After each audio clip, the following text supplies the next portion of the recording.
Հատուցումը Շուշացավ։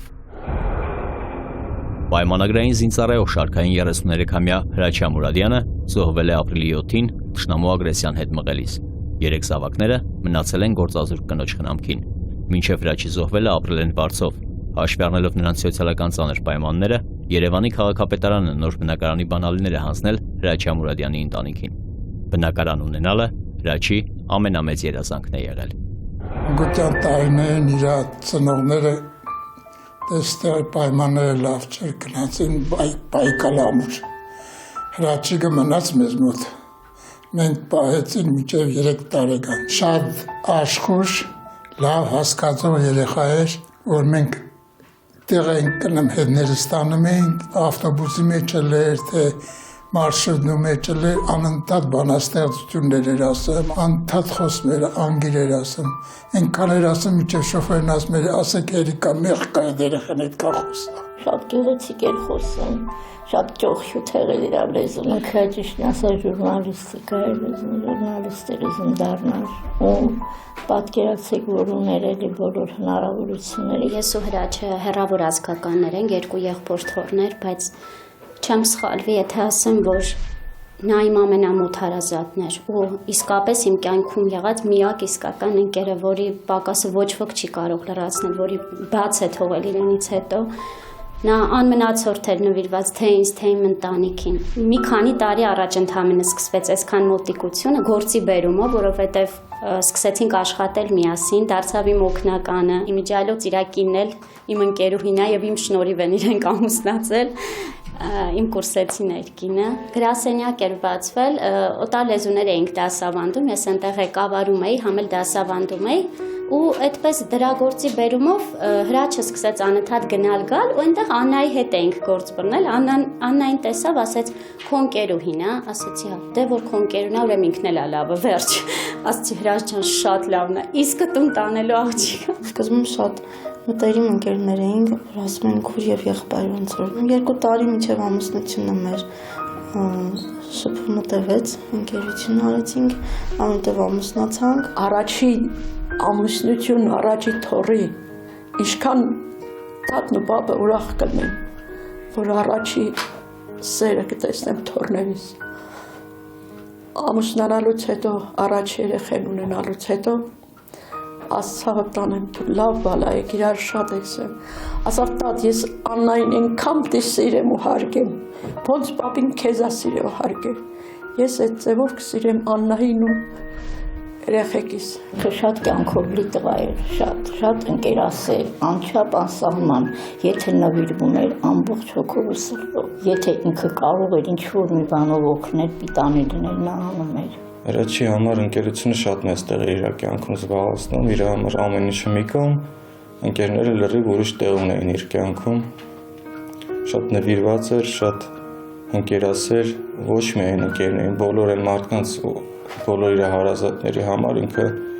միշտ իրանց կողքին էր, չէինք հասցնում ասենք Հրաչ ջան, մի հատ բանը, ինքը արդեն այդ բանը արդեն եթե կարում էր, ուրեմն արդեն արել էր։ Ազնիվ մարդ էր, շատ հայրենասեր, միգուցե ես մեղավորություն ունեմ, որ այդքան լավ մարդ եմ դաստիարակի, միշտ ասում է, այդ խոսքը ինքն է ինձ հիշեցրել, ասում եմ, մամա դու չէիր ասում, ընկերոջդ հանկարծ չթողնես նեղության մեջ, որ ժամկետային զինծառայող էր Հորադիզում, այդ Հորադիզի զորքերի հրամանատար Վալերի Քոչարյանն էր։ Զինկոմիսարիատի հետ միջոցով ես տարան ծնողներին գնացինք տեսնելու, ես հիշում եմ Վալերի Քոչարյանը իր գեղեցիկ լավ տղայով հագցեին։ Այնտեղ եկել են հարցրել են ինչի կարիք ունեք, տղաս ասել է քաղցրի կարիք ունենք, ու տենց էլ անունը քաղցրացել զինվոր էր, միշտ ասում էր մամա ջան, ասում էր գիտես, երբ որ գնում ես ու դիրքեր կանգնում ես, ինձ ասում էր ախր չեն թողի քեզ տանեմ, որ գաս մի օր ասում էր իրար հետ կանգնում ենք, դու կզգաս ասում էր թե դա ինչ է,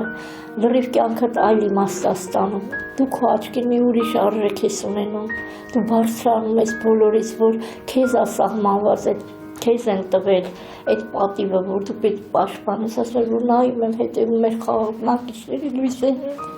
իսկ իմաց ասում էր մեր թշնամին, մանչան ասում էր դու հանգիստ քնի, ես կպահեմ սահմանը։ Ինքը շատ,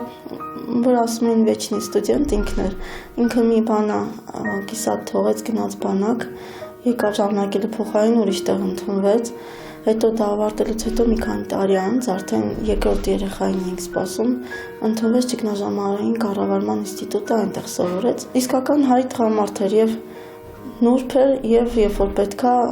շատ կոպիտ, տղամարդու խոսքը ասող։ Մի քիչ տաքարյուն էր, ասեմ, բռնկվող էր ինքը, սուտ էր, կեղծիքը ինքը չէր կարողանում տանել։ Ընտանիքով էս սենյակի մեջ լավ չէին ապրում իրանք։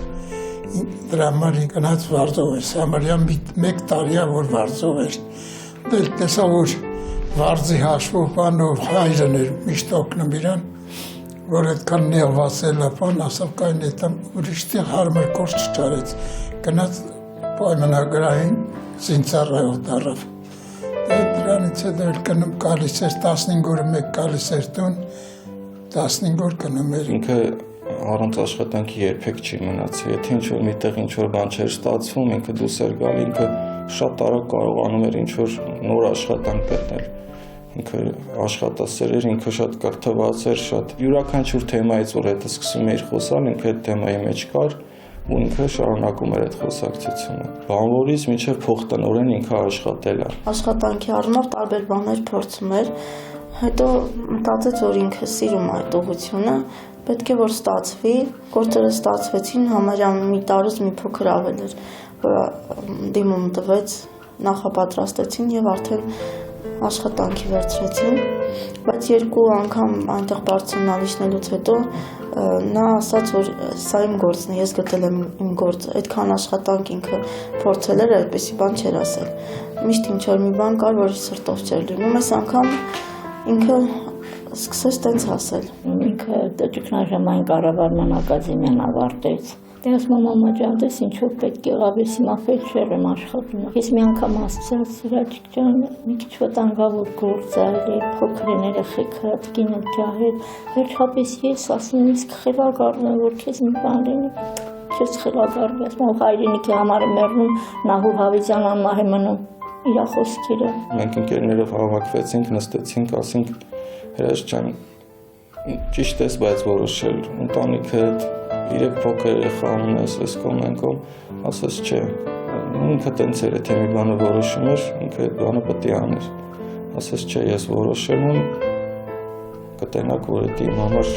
էդ իմն է լինելու, մի որոշ ժամանակ հետո արդեն որ անցավ, կավ ասեց, ես իմ աշխատանքը գտել եմ, ասում ես, որ գնում եմ այնտեղ հանգստանում եմ, միակ տեղն է, որ ես կարող եմ ինքս իմ հետ մնամ, իմ մտքերի հետ մնամ։ Նեղվում է, ասում է, որ վտանգավոր է, մի բան պատահի, ասում է, մի նեղվի, որ իմ աստեղ եմ աշխատում, որովհետև որ մի բան լինի, երկրի վիճակը խառնվի, մեկը առաջինը ես եմ գնալու։ Ինքը շատ հայրենասեր էր, միշտ են հաղորդումները հայրուսների մասին, պատերազմների մասին նայում էր։ Եվ այս վերջին անգամ ոնց որ էլի կանխած կար, այդ ավելի շատ էր նայում Մոնթեի տարբեր հերոսների հաղորդումները, որ միշտ լսում էի բացականչություններ, այսինքն հերոսներ պետք է ունենան մեր երկիր։ Քաղաքացիական կյանքում ինքը միշտ հետաքրքրված էր Ղարաբաղի 90-ական թվականների պատերազմով, գիտեր բոլոր կարևոր եղած դեպքերը, ինչ ստրատեգիաներ են եղել,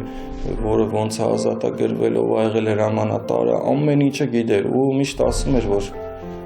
եթե հանգարց թուրքը նորից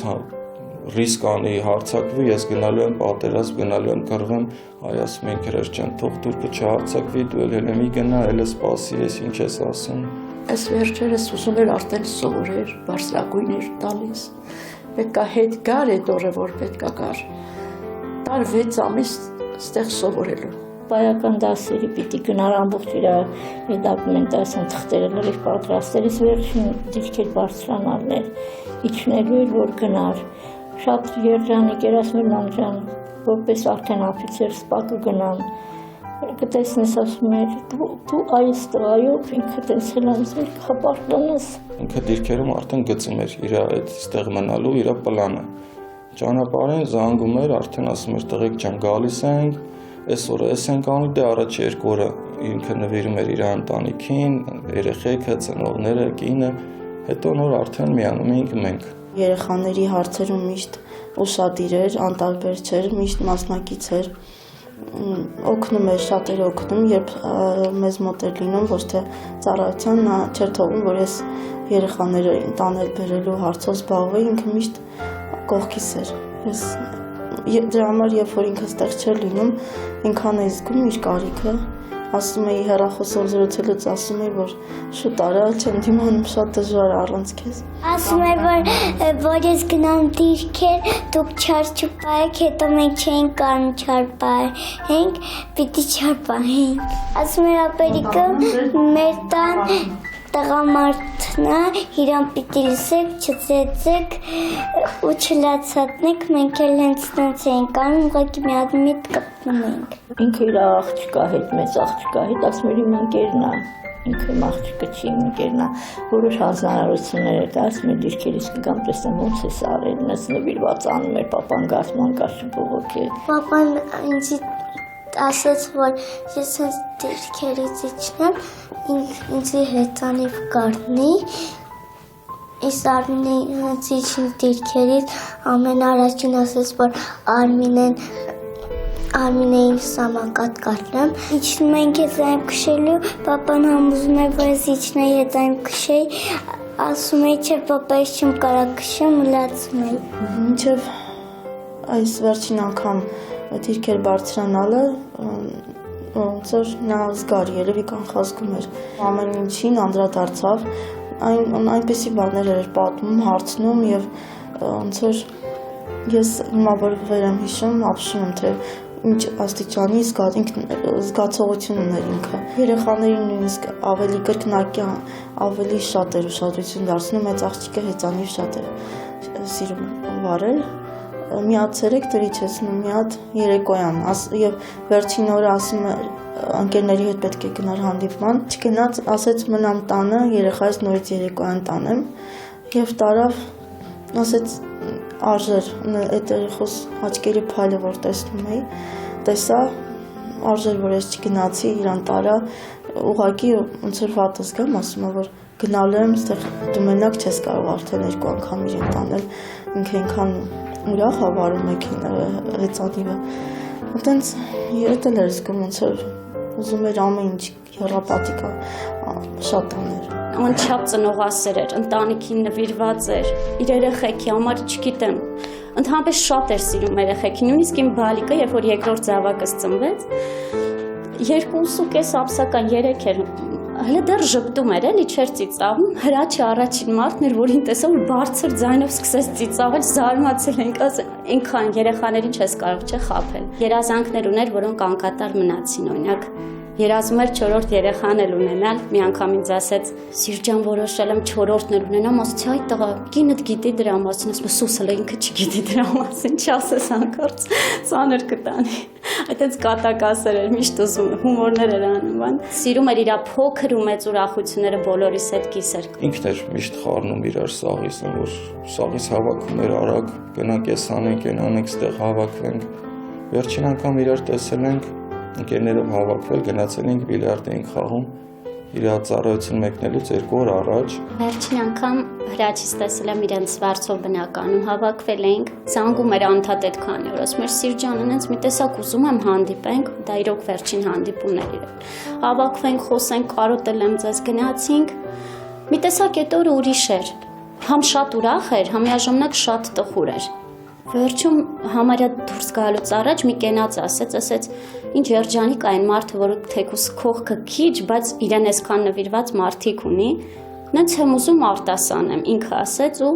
իր գրած վերջին բանաստեղծությունը սկսեց քթի տակ կամած ասել, ես ինձ հիմա նենց մեղավոր եմ զգում, որ այդ պահին երեխաս լացեց, գնացի գրկեցի ու տենց է չլսեցի այդ բանաստեղծությունը, ոնց որ կուզեի ժամանակը հետ տալ վերջին անգամ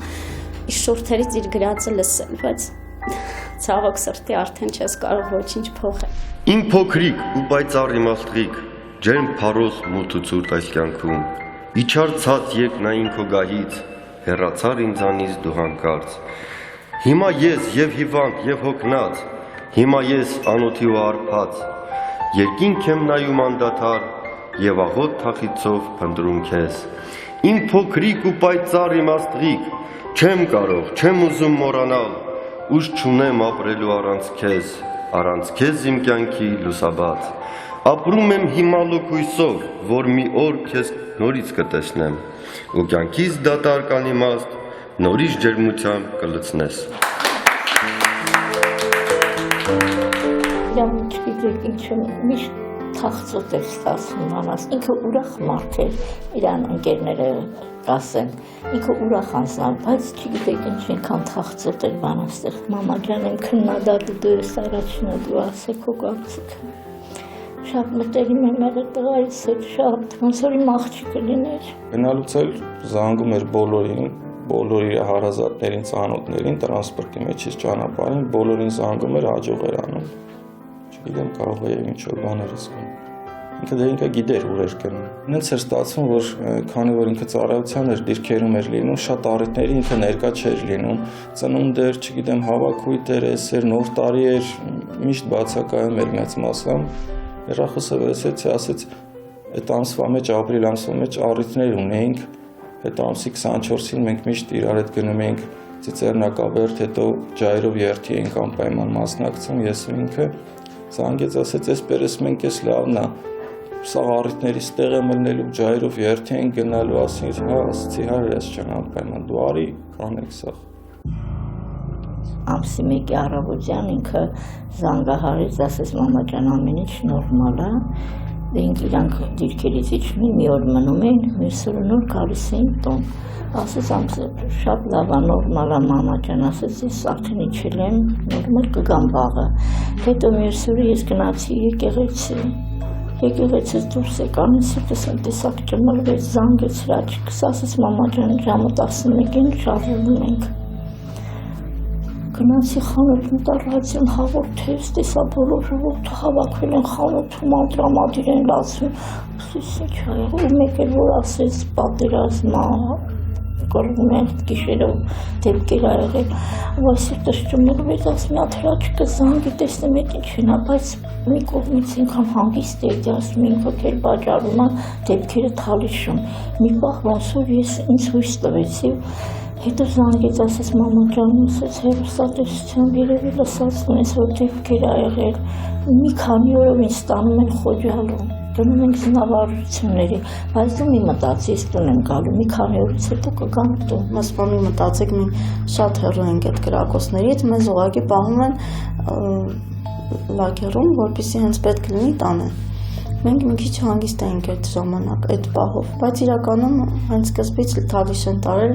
վերագրավման գործողություններին մասնակից է եղել։ Վերջի անգամ ինքը որ այդ օրը պետք է գար, մեր տունը կինն եկավ, ասեցինք, քանի օր որ չես լսել, ասում ես, քանի օր ես ձենը չեմ լսել։ Հենց այդ խոսալու վրա ինքը զանգեց Աննան վեկալեց, հասավ հրաչիկն է։ Բայ ասի հրաչոսա։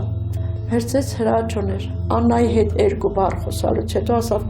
հրաչո, երկու բառ էլ տատիկի հետ խոսա, տատը ստեղ ա։ Վերցեցի, ասեցի, հրաչո ջան, ձենիդ մատաղ, Աննայի ոտը բա չեմ ասի, որ Աննայի ոտքը խերով էր եկավ մեր տուն, քո ձենը լսեցի։ Ոնց ես, շատ լավ եմ, էլի նույն տեղն եմ, ես ոչ մի բան չկա, նույն տեղ ասելով, իրա հին տեղն էր, բայց հին տեղը չէր, մեզի խափում էր, չասեց։ Ու արագ անջատեց։ Տղաները իրենց հետ ասում էին, որ կրակոցների տակ էր զանգում, չէր կարող երկար խոսել, որ չհասկանան։ Այսինքն ամսի 7-ին էլ այն ուժեղ կրակոցներ եղել։ Տարել էին թալիշ, մի անգամից կռվել ա 8 օր։ Միշտ մինչև ամսի 7-ը գիշերը կռվել ա տղաս։ Դեպքի որ տեղի անեցել 7-ի գիշերը ժամ 11-ից սկսած ես ոնց որ երևի ես էլ եմ զգացել, նստել եմ հուզված լաց եմ եղել հեռուստացույցի առջև, մինչև ժամը 2-ը արդեն ինքը 1:30 է զոհվել։ Դրանից հետո ոնց որ մի բան կտրված, արդեն ինչ որ մի բան դատարկ լիներ։ Այդ մի շաբաթը չէի կարողանում քնել։ Ամսի 6-ի երեկոյան ասեն Խոջալույի ուղղությամբ կրակում են։ Աստծո հրաչիկս Խոջալույում, այս ինչ բան էր երեխուս։ ասի արդյոք անեն մի քիչ շորերը գոնե օրը անցնի լուսանը, որ զանգի իր աչքը։ Ժամը 1:10 րոպեում հարթուկը միացրեցի, ու զգացի, որ չեմ կարող կոկորդս խեղդում էր։ Արդյոք անջատել եմ, գնացել եմ փոքր պատշգամբ, փաստորեն այդ պահին էլ եղել ա տղայիս հետ, այդ դեպք ասցին, որ 1:10 ա եղել։ Գիշերն ա եղել, ասում են, որ գրադի պես կրակում էին, անձրևի պես պատրոնները կրակում էին, ընկերը որ վիրավորվեց, չհասցրեցին ասեն ինչ, ոնց, ինքը իրան միանգամից գցեց, որ գնա, որտեվ ինքը գիտեր, որ ինքը կարար վիրավոր մարդուն օգնություն ցույց տար, ինքը այդ գիտելիքներն ուներ, երևի թե այդ պատճառով ինքը իրան առաջ է գցել։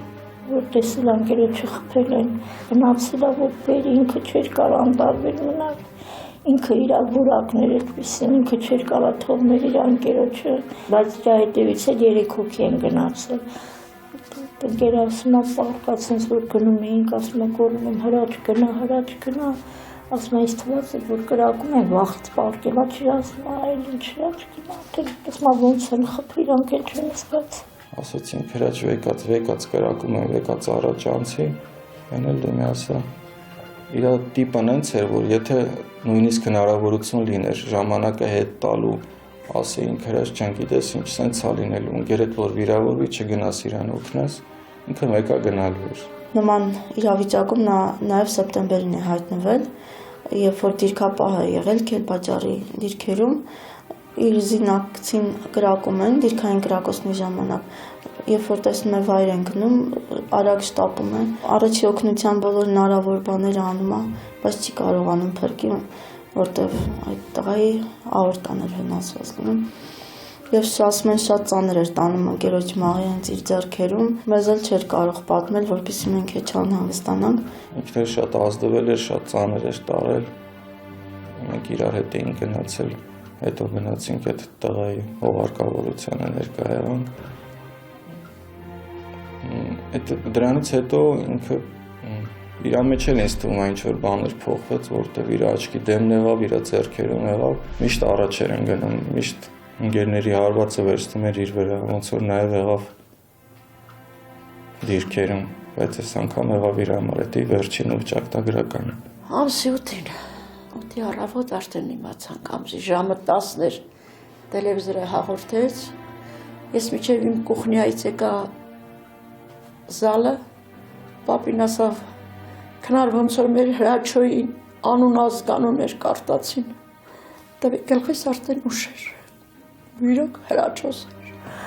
Առավոտյանը շատ անդրամադիր էին, տունն էինք տղայիս հետ սուրճ էինք խմում խոհանոցում, զանգեց հորեղբայրը, ասեց գալիս ենք ձեր տուն, ու բարեկամների անուններ ա, դու զարմացած, իրանք մեր տուն չեն գալիս։ Հենց բարեկամ է, որ երևի 3-4 տարի մի անգամ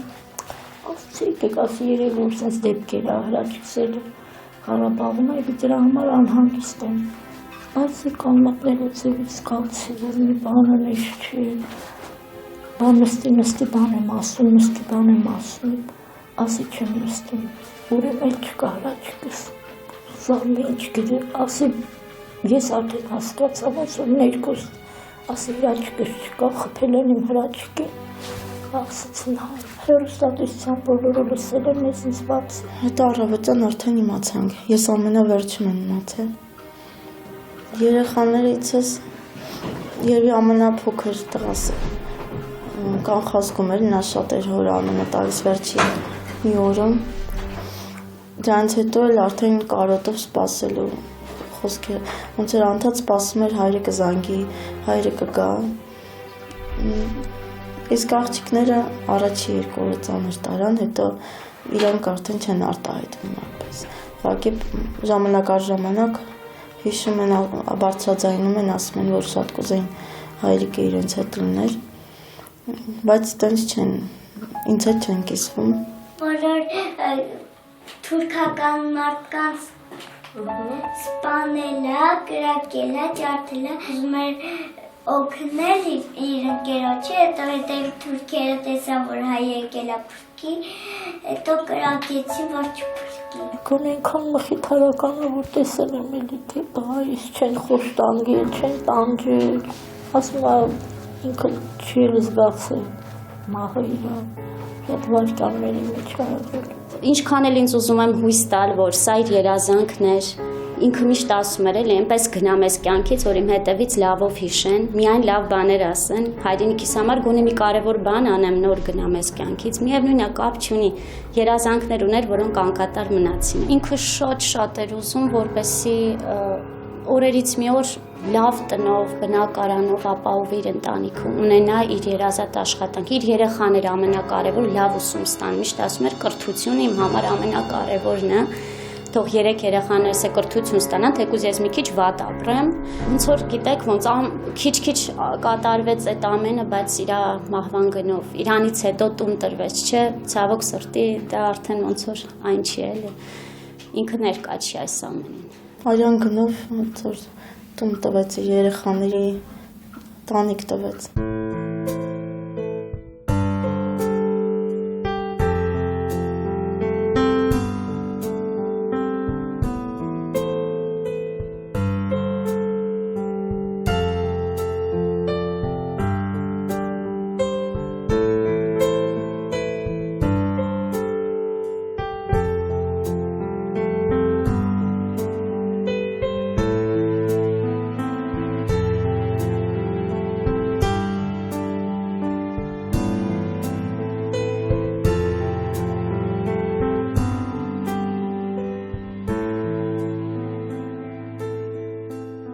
Մենակ ես ցանկանում էի աշխարհին խաղաղություն ուներ։